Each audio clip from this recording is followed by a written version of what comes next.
We got new polling numbers out. And now we find out that the Washington Post poll, they're paying people to take the survey, $5 a piece. How long have I been telling you that these polls that the fake news media puts out, they're fake polls put out by the fake news media in order to drive a fake narrative? And I'm going to do my election night show from Barbara Comstock headquarters. And yes, I'm ordering a case of Rolling Rock. And yes, I'm going to be laughing my tail off when she wins again, because I'm the only one predicting it, and she is going to win again because she's Barbara Comstock. She has her own brand. She's tough. And Jennifer Weston, you can't find the lady. Can't find her. She's playing Dean Smith, Four Corners, keep away basketball, trying to run the clock out. The clock's running out on her. Barbara's gaining, and she's joining us now. Barbara Comstock, Congresswoman, 10th District, Virginia. Great to have you with us, Barbara. Good morning. Great to be with you. Okay, so a new poll is out. Of course, all of the polls by the fake polls in the fake media showing you down by 10, 15, 18. Ben Tribbett says you're going to lose by double digits. And I like Ben. He's my friend, but I don't buy it. Anyway. Ben had predicted my loss in 2011 when I won by 10 points. He's predicted your loss every single time. He's like 0 for 12 on that one. Now, he's pretty good in the other stuff, but, you know. Yeah, he predicted Luann Bennett, too. Well, so did I. I predicted that also. So he was not alone in that. I take full responsibility for that. But I thought Luann was a much better candidate than Weston, so I just don't see it. But I want to talk about this new poll just out by McLaughlin in Roll Call. Can you give us some of the headlines? Sure. Well, I mean, it is definitely a tight race. We know that going in. This is, a challenging year because, when you're the party in power, the energy on the other side. But I have had the same pollster since I ran in 2009. We usually we just keep our own counsel. We follow our own polls, and we have never underperformed our polls. Usually we've not had the kind of attention we've had this year. Even in 2016, there weren't a bunch of outside polls because the focus was all on getting the presidential polls. Right. As you recall, the famous New York Times poll that said was 78% and 72% said Hillary was going to win, and then they had to change everything on election night. So our poll does show us in the lead, as it has throughout the year. And we are slowly and steadily continuing to work on our plan. I mean, I have been a leader for the region. The Washington area metropolitan region has always had bipartisan leadership. And particularly with the Republican administration, it's important we have somebody in there fighting for things like our airport on Dulles, which I fought for this year to protect it from folks out in the West in Congress who want to change things that would hurt our airport. I fought to make sure we've gotten the metro funding, which, frankly, a lot of my Republican colleagues, want to cut and have tried to, and I've fought back and won on that. Most recently, on the federal employees' pay issue, we, a month or so ago, when there was talk of a freeze, we went to work with my congressional colleagues, House and Senate, with our federal employees and their groups, obviously putting together a lobbying operation because 5 out of 6 federal employees are actually outside the region. And then, so we've now gotten those pay raises in place. Those are things that when you have a Republican administration, you darn well better have somebody who can talk to an administration, work with them, and fight for our causes. But then we've also, as you know, gotten the tax cuts, which every single Democrat in our region voted against. And they are helping our economy. They are working. They, with the 4.2% growth and the great things that are going on, the growth in the economy, small business optimism, manufacturing optimism, and really we're set for innovation and things to, go great here on the economy. We can't turn back on this now. And I know when we poll, one of the things that we poll is ask, do you want somebody who's going to focus on results for your district? Tax cuts, rebuilding our military, helping our veterans. We opened a veterans center, dealing with the opioid crisis. This president declared the opioid crisis a national emergency, and we have passed now 4 or 5 major bills with major funding to address that crisis. And we're doing it while we're making the economy grow. That is good news. So let's get to one of the criticisms that the Weston campaign, Barbara, is leveling against you, which is that you're part of a Republican effort to repeal and replace Obamacare, and along with that, scrapping the ability to get health care without regard to pre-existing conditions. And the Democrats saying, look, whether or not you voted for it or not, you're just part of that whole mess. And so they're trying to tie you to having people not have the ability to get insurance if they have pre-existing conditions or if they do have to pay more. That's what they're tagging you with. How do you respond to that?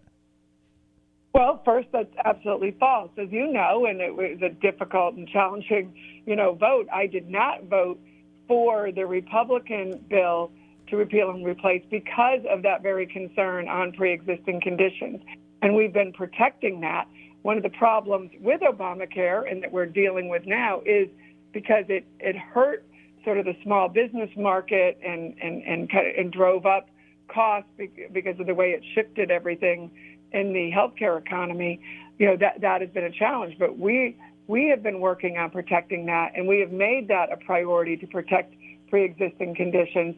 So, they're just factually wrong on that. I didn't vote for the repeal, and we have pre-existing conditions protected currently, and that for any change in the law, I have committed to that, and that has been my campaign promise since I first ran for Congress, maybe even delegate, because, if we were dealing with that in the State House.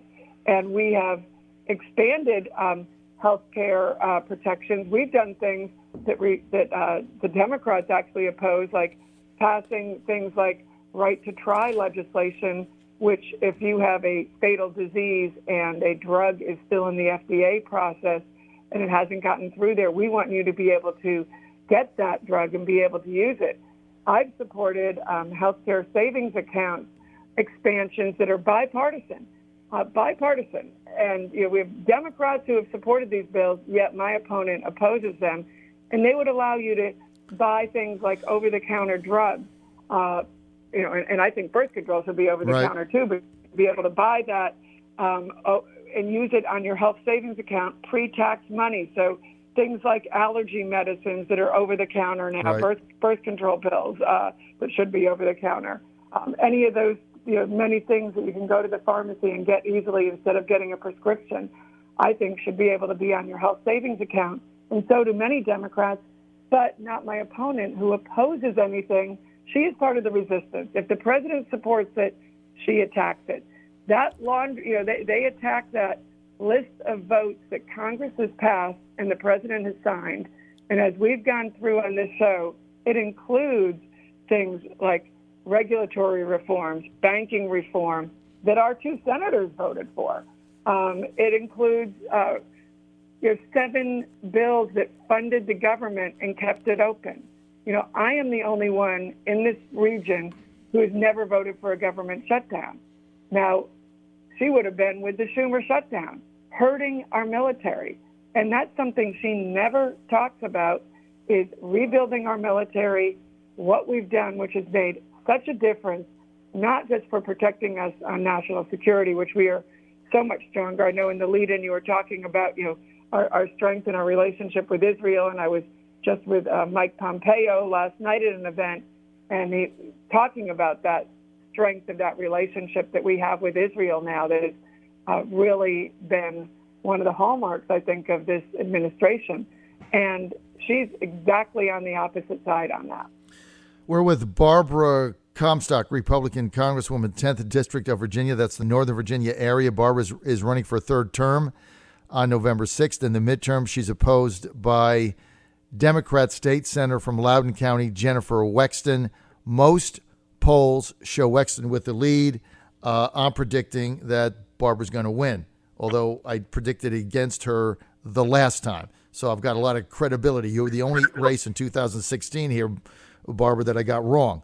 Let's go but I should point out, John, at this point in 2016, our numbers weren't as high. We're talking the same pollsters. So we got to 53% on election night with numbers that were lower than where we are at tonight. But I wanted to mention I think you had talked about this Washington Post survey, this poll. Yes. It was very funny. I come home last night and my husband says, hey, I got this voter survey. And it turned out this was the voter survey that the Washington Post based their poll on. My husband got it yesterday in the mail.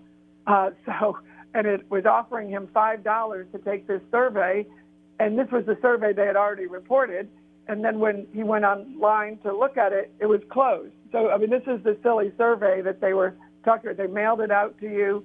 And so I think a lot of our voters, when they would get a Washington Post survey, they probably wouldn't want to go online and give them their information. No, here's what they did. Here's what they did. It's kind of funny to see that in the mail. They have two lists. See, this is what we've been talking about, Barbara, all day, because I went through this in 2016, running the Trump campaign in Virginia. Here's what they did. This is a fake poll with a fake narrative through the fake news in order to advance a fake agenda. That's what the whole thing is. Now, here's what they did, in my judgment. So the Democratic list, that got mailed 3 days before the Republican list, right? So all the Democratic responses come in, the Republicans don't. They offer them $5. I mean, if somebody offered me $5 to take a poll, I'd throw it in the garbage. First of all, it feels icky to me. And second of all, I don't have time to go online and do polls, and $5 is not worth it. So the whole thing is icky, and it just proves how corrupt the fake news media is and how desperate the Washington Post editors are. They're trying to drive a narrative, and they've always gotten it wrong in this district. It's funny, Justice Scalia is a neighbor, and I remember after I won my first race, because they kept saying when I was running the first time, they said, well, this race is going to show whether a Republican can ever win in this area again. This is going to be one of these big races, and it was all this talk. And then when I won, nobody talked about it. And he said, well, of course, now that you've won, it means nothing. And in 2016, when I won, the Washington Post actually didn't even write a story that said that I won my election.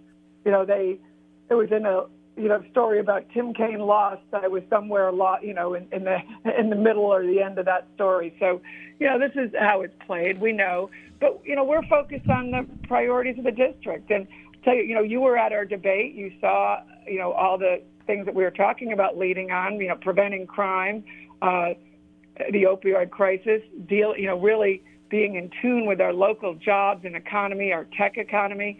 And, my opponent, you won't be surprised to find out, having been at that debate, has turned down other debate opportunities. We had one that came to us, the McLean and Great Falls Association wants to have a debate. And we said, sure, we'll talk to you about it. We'd be happy to discuss it. They won't even call back. The Loudoun Times-Mirror offered to have just sort of a sit-down like what they did with Ed Gillespie, talk and, about issues important to the region and to the district. She doesn't want to do that either. So, you're right. She is in hiding. She, kind of just follows, what Jerry Connolly tells her to do. And, we don't need a rubber stamp for this district. That we need somebody who knows the 10th district all the way from Winchester and Frederick County down to Manassas, where there are very diverse interests. And I've made it my priority to be, conversant with everybody in the district, with all of the diversity in the district, every group. I mean, she never had gone to an event here that is a regular that most local politicians go to, which is the Korean Chorus Festival. And we just had it last weekend. Once again, she didn't show up. Somebody pointed out, hey, she had never been there and she didn't show up, so she kind of ran by at the end of the day. But when everyone else was there for the opening ceremonies to welcome people, she's never there. And you know what I talked about there was the tax cuts. And the audience there, when I said, hey, I'm the only one up here on this stage, because there were a bunch of Democrats who's cut your taxes, given you that $2,000 child tax credit, and they were, the audience was, thrilled. They were clapping.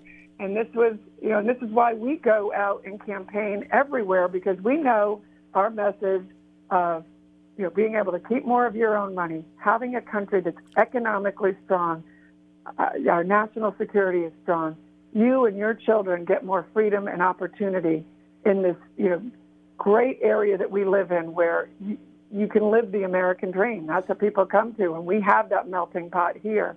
And we are fighting for every one of those families, and that's why we have won these races, because we're in touch and we know our district.